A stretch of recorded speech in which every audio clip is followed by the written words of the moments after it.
Alchemical texts are notorious for their obscurity. They employ an elaborate set of systems for chemicals and their transmutations. They relish in metaphor and allegory to explain themselves. And they seek to simultaneously reveal and conceal their truths in a tension that is as maddening as it is alluring. Of course, this wasn't obscurity for the sake of obscurity. Alchemy was an extremely technical field of inquiry, with competing theoretical and practical differences between these systems. Like all technical fields, a certain kind of jargon emerges to facilitate communication among experts. We shouldn't expect a technical alchemical treatise to be any more comprehensible to a novice than opening a contemporary article from a chemistry journal. Further, many alchemists were entrepreneurs, and their texts needed to communicate that they were knowledgeable without totally revealing their art. This is just the medieval equivalent of trade secrets. Finally, the texts are obscure simply because we don't share the same worldview of the alchemists any longer. Their religious, philosophical, and technical theoretical approaches have long since been eclipsed by the Enlightenment. Even if we reject so-called Enlightenment values, we are still approaching these texts from a post-Enlightenment hermeneutic. Their world is significantly lost to us, and even after a couple of generations of very good scholarship, we're only now getting a sense of how they might have understood what they were doing. This isn't a reason to despair so much as it is to take inspiration, to take their works and their world as seriously and as scholarly as we can. There is perhaps no more difficult alchemical text than that of John Dee, the Magus of Mortlake's 1564 Monas Hieroglyphica. Only 28 pages including the dedicatory letter, this work has inspired hundreds of pages of commentary, exegesis, and at least one thesis, my own, while I was studying in Amsterdam. The symbol at the heart of the text, the hieroglyphic monad, has gone on to become something of an icon for Hermetic philosophy itself, appearing on everything from Rosicrucian pamphlets to anime. Just what is going on in this text? This video is at least the first part of a three-part series on the Monas Hieroglyphica, one of the most important texts in the history of alchemy, Hermetic philosophy, but also, I would argue, philosophical metaphysics and semiotics, the study of symbolic representation. In part one, we're going to introduce the text itself along with some of the historical and philosophical concepts important to putting the Monas Hieroglyphica in context, along with the actual structure and method of the text itself. In the second video, we're going to explore the complex interplay between alchemy and Kabbalah at the very heart of the Monas Hieroglyphica. And in the final video, I'll outline my view as to what I think is actually happening in the text at the level of semiotics, the study of representation, and ontology, the study of being. The Monas Hieroglyphica is one of the most difficult texts in Hermetic philosophy, but I think that it's interesting because it intersects with so many fascinating topics and is worthy of this deep dive. So I hope you'll join me in this three-part analysis of Dr. John Dee's 1564 Monas Hieroglyphica. I'm Dr. Justin Sledge, and welcome to Esoterica, where we explore the arcane side of history, philosophy, and religion.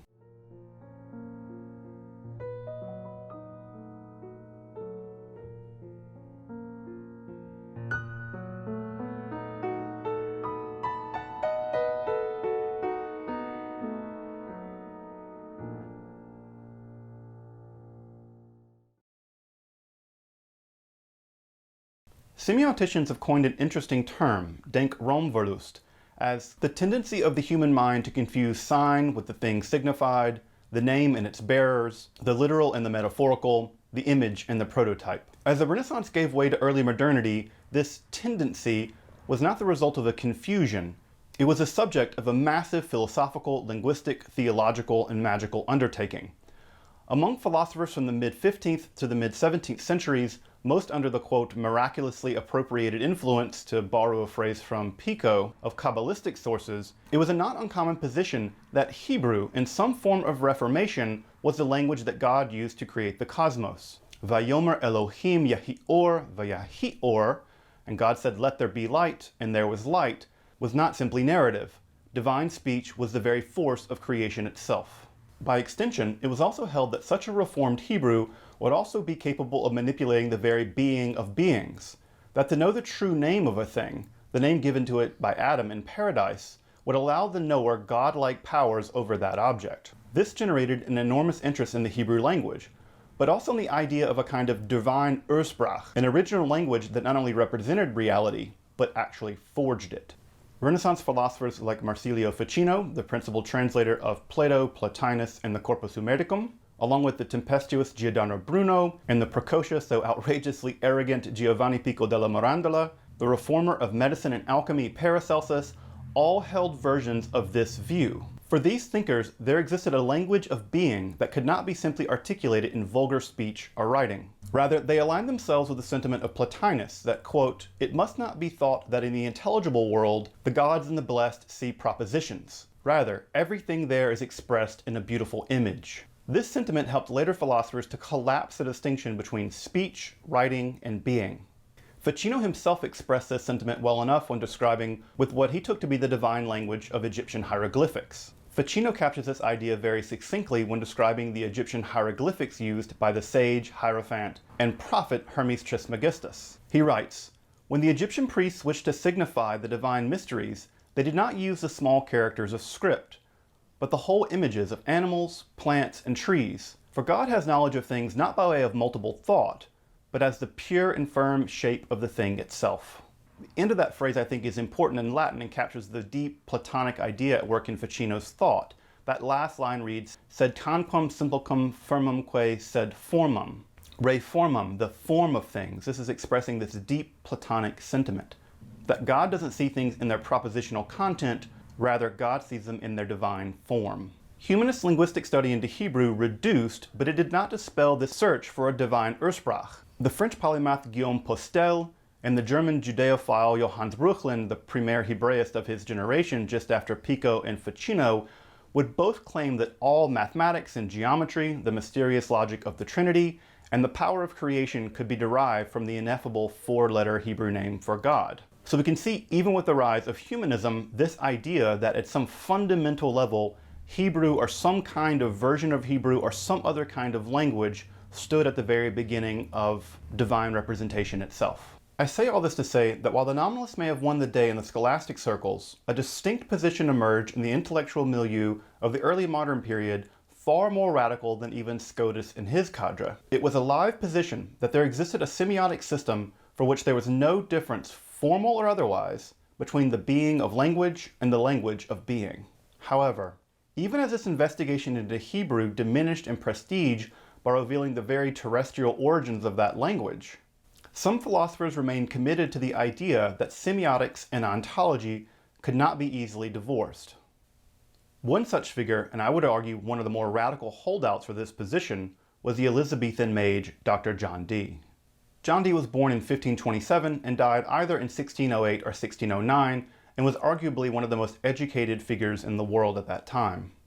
As court astrologer, he set the date of Queen Elizabeth's coronation and acted as one of her personal advisors. She even met him at his estate at Mortlake. He wrote the preface to the first English edition of Euclid's Elements, the main textbook on geometry, was a navigational trainer for many English explorers, and likely served as the inspiration for Shakespeare's Prospero. His private library was one of the largest in England and will go on to become, via Robert Cotton, to form the backbone of the British Library. Dee was internationally recognized by his contemporaries as one of the most important English-speaking scholars of his day.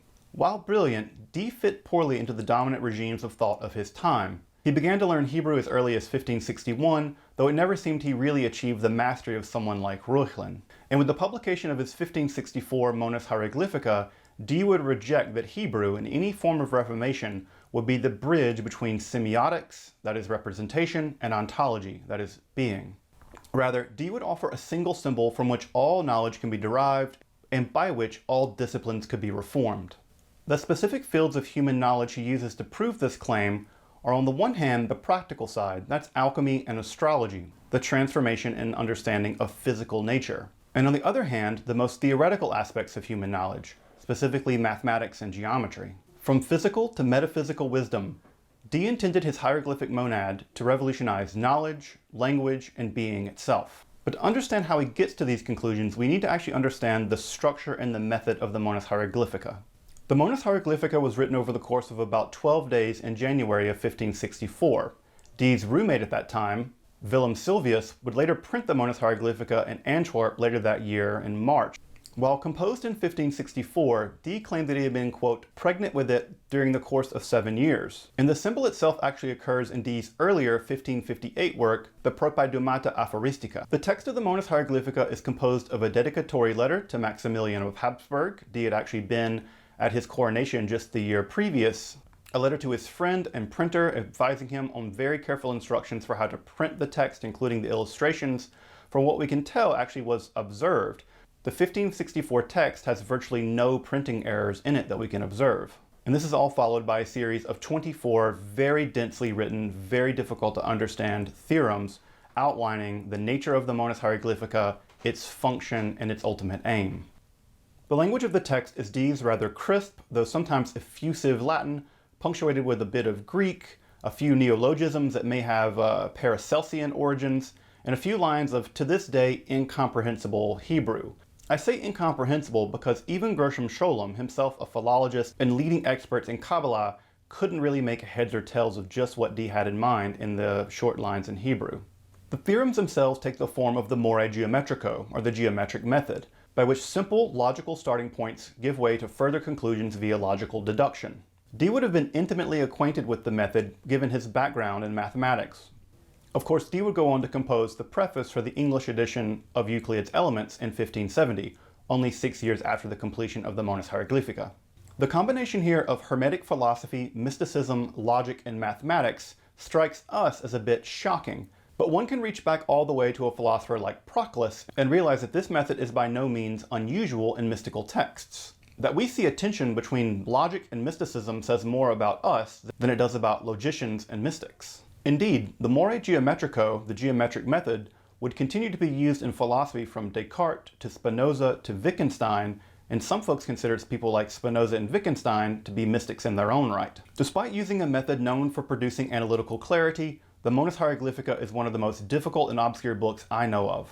In fact, it's been called the most obscure book ever written by an Englishman. Over the course of the 24 theorems, Dee purports to unfold the hieroglyphic monad, revealing how it, quote, mathematically, magically, kabbalistically, and anagogically explains what appears to be the basic structure of reality itself.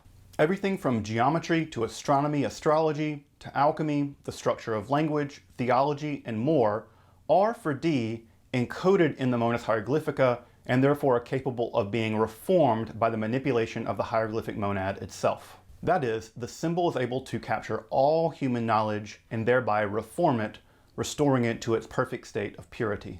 Dee's text is truly interdisciplinary.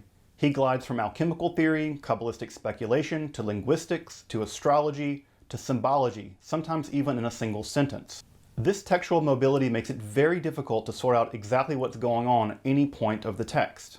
Even his contemporaries were absolutely flummoxed by what was going on. The alchemist Andreas Libavius even wondered, quis monadam hieroglyphicum philosophi Londini declaret? In other words, what in the world is this guy from London talking about in this Monas Hieroglyphica? I have to agree, it's not a bad question. The text is very difficult to understand. In fact, it's so difficult to understand, I decided to write an entire master's thesis about just what's going on in the text while I was at Amsterdam. I've included a link to that thesis in the description below if you want to dive deeper into the Monas Hieroglyphica while I'm preparing these videos. In my estimation, the best way for grasping what Dee is up to in the Monas Hieroglyphica is by taking two topics, that is alchemy/astrology and Kabbalah, and then using a bridge to unite them, and that bridge is going to be a kind of Neo-Pythagorean geometry. He'll unite both the practical side of things, that is astronomy and alchemy, with the theoretical side of things, and that for Dee is Kabbalah, into one united sign, and that sign is the Monas Hieroglyphica. Another way of putting it is that Dee is attempting a synthesis of alchemy, astrology, and Kabbalah using sacred geometry as a bridge. At a deeper level, I think Dee is forging a unity between semiotics, the representation of being, with ontology, the study of being itself, and arguing that once this is achieved in the hieroglyphic monad, there is established a transitive relationship between being and representation, the hieroglyphic monad being the representative of the totality of being itself. And as such, manipulation of the monad results in the manipulation of being itself. But before we get there, we have to unpack Dee's alchemical and Kabbalistic theories.